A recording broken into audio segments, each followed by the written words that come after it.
he had all these like wild ideas, and I knew enough because my father was a police officer. I was like, keep me out of it. Like, I don't want my car there. You can't take my car to do any of that stuff. You can't like, but the desperation is getting worse. So it's like the pull of like, if you don't do this, you're going to be sick, miserable, and worse, found out. Because I felt like I had to be okay to function and see my family and stuff, or they were going to know. Like, I couldn't just be like kicking opiates and then be like, well, what's going on with you? And I just felt like they were going to find out. And that was like my worst fear. This is gonna hurt. It's time for the Suffering Podcast.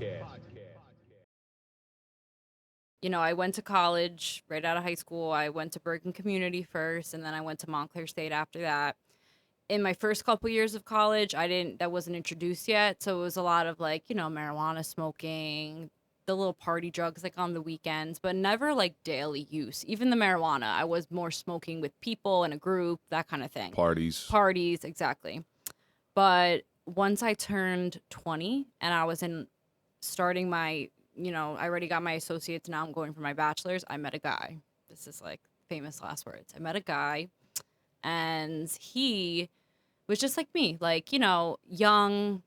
He was an attractive, like, had the persona of somebody that like has their life together, nice clothes. This is what I thought as a 20-year-old, because they had nice clothes and stuff, and like a family that was like providing this to them, that they must be like good news, because anybody that I thought that fit that mold would look different, like an addict or somebody that's trouble. You're not going to date somebody hanging out in front of the gas station begging for money. Exactly. Perfect way to put it. So I started dating him, and within a month, like a few weeks in, he tells me that, because we had been from the same scene, like the party scene, like, so drugs was definitely in both of our lives, but not consistent, I thought. But he told me that he used Percocets, and not just like the Percocets, but the like 30 milligram like oxycodone, like no Tylenol. It's like straight. It's like a bag of heroin in a pill. And back then, the doctors would prescribe them freely. They sure were. And they were on the streets way more. This was, 2012. And, they've cracked down a lot on it, but prescribing them. They've rubber banded so far the other way medically, where if you go in for something where you actually may need it, they won't give it to you. Yeah, no, that's another issue. I'm on that wagon as well. I think that's wrong for people who really need the medication, but it's a double-edged sword. And now the lack of prescribing is producing more heroin addicts, because heroin is cheaper. A pill listen, I may be dating myself here. There's a lot of inflation involved. Your insurance, say it's $10 for a pill of oxys. Well, a pill of oxy on the street is $30. Right. Well, guess what? A little bag of heroin is anywhere from $3 to $7. Yep. And if you get the good stuff, you can snort it. So you're not a full junkie yet. Exactly. But once you inject it, that's sort of that crossover. And eventually, because it's a quicker high, it's a better high. That's what it is. But it's producing a lot of those. So where were you getting them from? I mean, don't give me a name. I don't want to incriminate anybody. Name. But the street. John. I don't think there was ever a John. Their names were always like not their real name, It was like Scooby, though. I just made that up, but something like that. I remember being like, I'm not going down this road, right? Like, I had that like mini moment of clarity, like, this is gonna be bad. Like, I knew that this was a drug that you became physically dependent on. Like, I had knowledge. Like, I don't know if it was because who my dad was, and just, I was always curious. Were you living there? With my dad? Are you living at Montclair State? Or no, you I did not. I commuted. Okay. Because living there would have made it easier. It would have made it a lot easier. Probably would have unraveled faster, but I was able to keep up the act for like way too long, which just prolonged my suffering. The Suffering Podcast. Yeah, well, that's why. Well, listen, you wouldn't be here if your life was all sunshine and rainbows, unfortunately. So then we started using them, even though I was very skeptical. It was like, if you can't beat them, join them. And I was in that mode of like, once you put one in you, it might not, like, addiction is a progressive illness. Like, it just gets worse over time. So you may have control in the beginning years and, the experimenting, or maybe you just didn't find a drug that you felt like you wanted to use every day. It's a lot of, pick and choose. And eventually I landed on that, and I was like, this is it. Like, this is how I want to feel forever. Like, whatever I have to do, I'm just going to have kids, and I'm going to get married, and I'm going to have a career, but I'm going to do these drugs too. That's really like what I thought I could manage. So what is it about the feeling of an opiate? Yes. Good And question. and just so everybody knows, this does roll into COVID very, very shortly. But Yes. what is it about that feeling? Because I had a similar experience. So I do come from experience. I had a shoulder surgery. Doctor kept prescribing, says take them as prescribed, and I did. I for once in my life I followed directions. Nice. It was bad though. It turned out really bad. So I'm taking these oxys, and I got to go back to work. So finally, I said, I got to get off these things. It took me 3 days and a lot of sleeping pills because I couldn't get to sleep. Absolutely. It just It's felt like terrible. everything was crawling. It's awful. And I'm like, you son of a bitch, you got me hooked on these Right. things. I knew, like I was cognizant enough to know what was going on. I was in my 30s probably at the time. Mm-hmm. And it took me 3 days to kick this stuff. I Yep. go, this is awful. Is this? I guess this is what heroin. Yes. Times like addiction is 50. But Yeah. yes. Coming off of opiates of any kind is like hell. Your on pain earth. receptors are just so raw. Yes, and you were only probably on it for however long, but imagine 4 being months. on it for like on and off for like 7 years. That was me. I So it remember. was I miserable. remember that Dr. Drew just used to run a show. It was called like Sober House or something like that, or something. It was celebrities who were drug addicts. Right. And there was one guy on there. His name was Jeff Conaway. Jeff Conaway was Kaniki in Greece, and he was Nice. hooked on opiates. And I remember watching an episode where he's laying in bed and he's just crying because he's in so much pain. He's coming off the opiates. And I remember watching that going, God, that's awful. But it did happen to me in a lesser degree than he had. He'd been on it for 20 years. But I watched that and I go, oh my God, that's awful. So when it happened to me, I knew what it was, but I also knew that I can go down this road real easy. Right. And I was so scared. Now, while you were doing these opiates, because it does dull your decision making. That too. Tell me about some of the bad decisions you made when you were high. Great question. So, as time went on, I was, like I said, trying to keep up the act, which I managed to do. But then, you need the pills to function because you got to go to school. I had like 2 jobs. Like, who the hell's like, I was like always with 2 jobs. Like, I don't even have to pay any bills, but I'm working 2 jobs. So I got myself into all these like extracurricular things, and now I'm addicted to drugs. So it's like you need the money. And, probably the craziest thing I've ever done, it's nothing too explicit at all. It's the freaking stealing copper. Oh, So that that's your story, typical I tell, addict move. it's typical addict move. I remember, so I'll tell you a quick story. So at the very end of my road, like the first time I'd say, but when it was probably the worst for me, when I was with this guy, we had been using for like 3 years, and how my family didn't know, I think that part of them just didn't want to know. Like, it was really like this, I also never showed my face. Like, I would be at school all day, then work, and then I would come home and be sleeping. Nobody saw me, so it was easy to get away with it. But I remember the ex-boyfriend at the time was my boyfriend. He was driving my car, no license, suspended license, of course, like got pulled over, and we did this like mission. He had all these like wild ideas, and I knew enough because my father was a police officer. I was like, keep me out of it. Like, I don't want my car there. You can't take my car to do any of that stuff. You can't but the desperation is getting worse. So it's like the pull of like, if you don't do this, you're going to be sick, miserable, and worse, found out. Because I felt like I had to be okay to function and see my family and stuff, or they were going to know. Like, I couldn't just be like kicking opiates and then be like, well, what's going on with you? And I just felt like they were going to find out. And that was like my worst fear. So the draw of like the fast money was getting to be like, I felt like I had no option. And that's like a part of addiction. It's like you're a slave. Like, you don't have a choice. So one of the nights I went with him, and there was like this school being built, and he lived in Clifton, right on the border of like South Patterson. So there was this school being built, and he would like get these pipes, and it was a 2-person job. Obviously, that's why I had to get involved. That were like the size of like bigger than this table in length and like thick. I remember helping him carry that pipe, being like, this is the worst. This is my low. Like, this is the bottom. Like, it can't get any lower. Like, there's no trapdoor. Like, this is the worst. And feeling like having like an outer body experience, imagining myself doing it, like, it didn't even feel like it was real life. I was wondering if you were thinking to yourself, okay, well, oh, this is what addiction is. Yes, I was like, you're an addict at this point. There was no, and I just would always think about my dad, like, in these moments. Your parents is still in your life, and they're proud parents of a college girl. Yeah. They're trying their best to give you and provide for you this good life that's going to set you up for success. And here you are in the back end destroying it and sabotaging it. Completely. They were still there, and when they saw you, you were lucid. You were able to hide everything. Yeah. Was there a point where they suspected? Yeah, I'd say.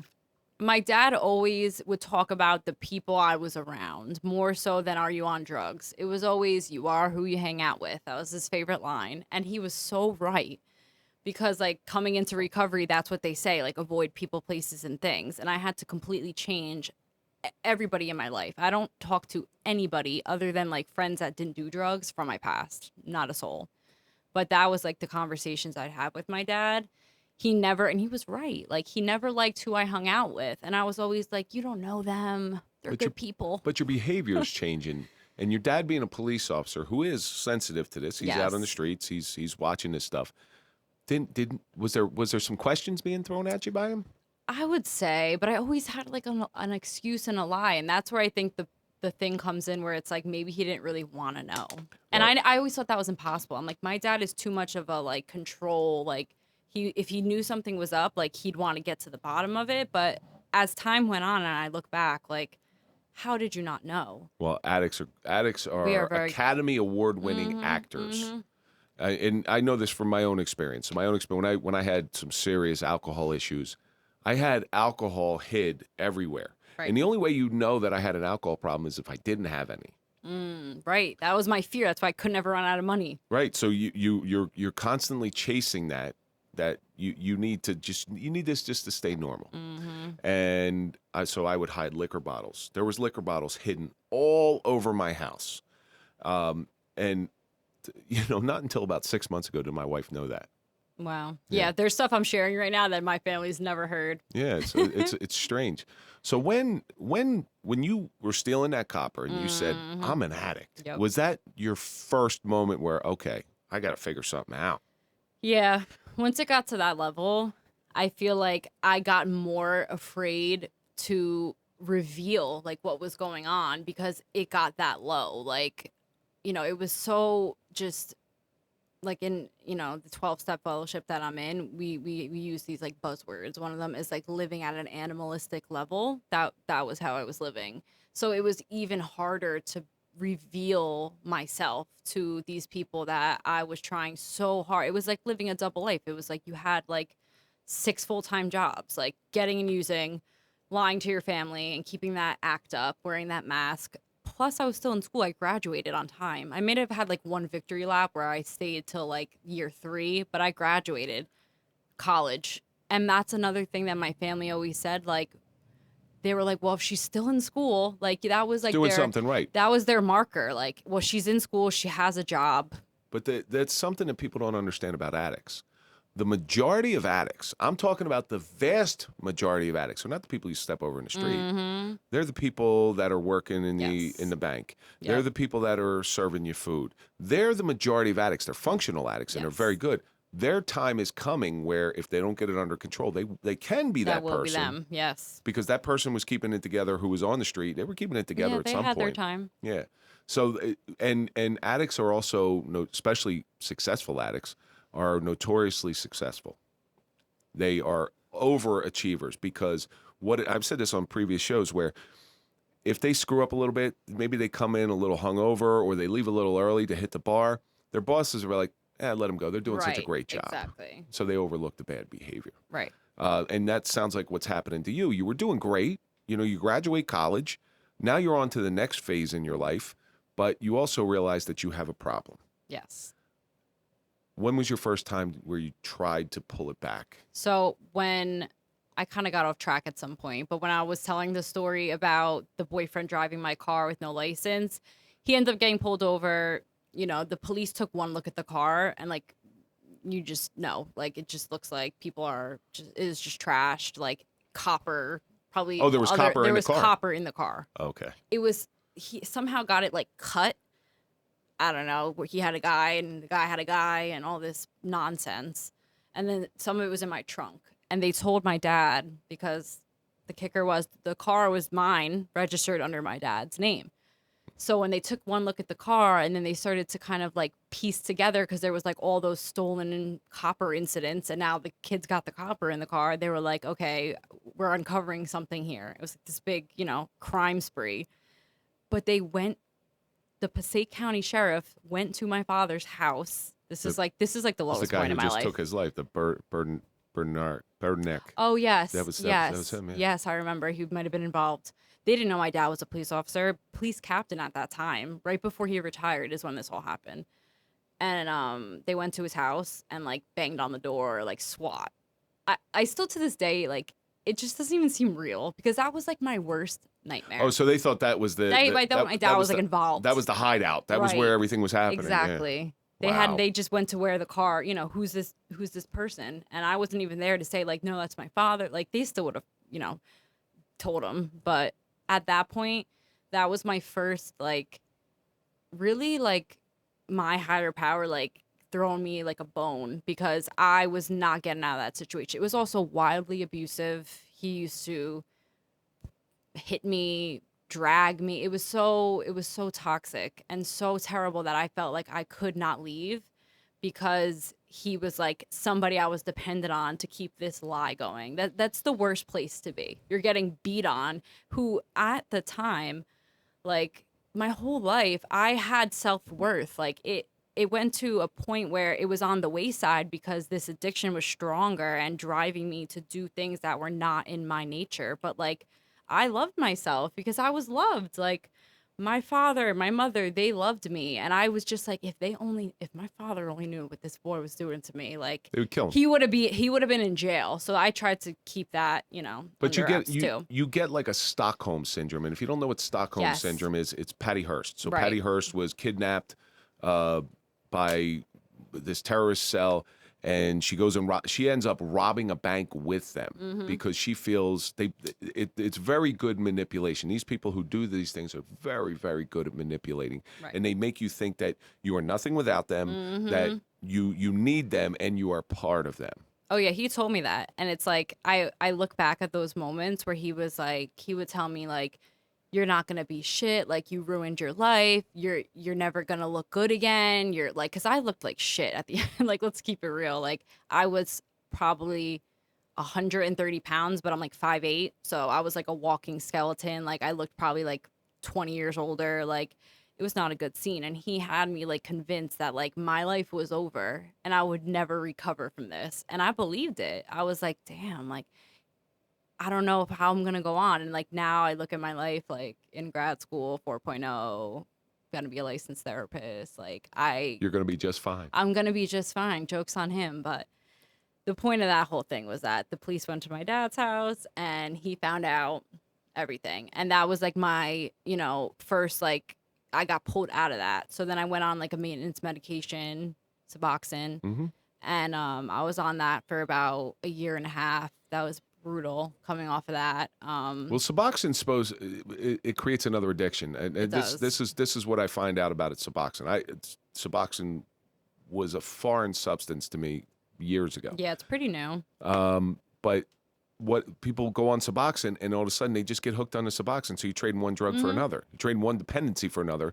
It's just, I guess it's more legal. It's more legal, and it will serve its purpose if it's being used by someone who is somewhat ready. And at that time, I thought I was ready. I didn't want to live like that anymore. Those last few months were like the worst times of my life to date. Like, I did not want to live like that. So it was like kind of like my savior out of that situation, because now I don't have to lie. My family knows, like, I'm on medication. But the idea was always to come off of it. And my family... the hammer's going to drop in a minute with your father, and I know it. I know it's coming. Yes. He was the one who was like, he wanted me to get help, and they asked me if I wanted to go to rehab. I said no. I was like, no, I know what I'm doing. Like, I know what Suboxone is. All my friends got clean with that. But it didn't last. No, it didn't last. By 2017, the year and a half later after I came off of it, I didn't immediately use opiates, but eventually people, places, and things, I started hanging out with the same type of people who were from the same areas where drugs were readily available. Like something drew me into that like lifestyle. And it was just like, I think that was all I knew. And I didn't find like myself fitting into other spaces and feeling like comfortable. It was just like, you found comfort there. Yeah. That's very, very common. Yeah. So you go back, you relapse in 2017. Yes. And how bad did it get? It got pretty bad again. It got to the point where I remember I was like, okay, I just came off of this medication. I told the guy that I was talking to now about my past, like how bad it was and that I like beat that addiction. But mind you, I was only not using opiates. I was still drinking, messing around with coke with like my normie friends. Like I still was using. Like I never got the freedom from addiction at all. But I remember I was like, just this weekend, I'm going to get one. And I don't think I ever skipped a day. It was that day, the next day, the next day, the next day. That went on for a little over a year. And at that point, I said something. I said to my family, I called my mom. I was sitting in my car in Newark. I remember I had no gas, no money, waiting on somebody who was supposed to do me a favor and like give me one pill. And it was like I was sitting there for like 5 hours. And this person's like, yeah, I'm almost there. I'm almost there. This went on. And I was just like, that was the second, like, that was like that bottom and that realization, like, I am a puppet. Like, I have no control over what I do. I can't leave this spot because I don't have any drugs. I don't have any money. Like, I'm at people's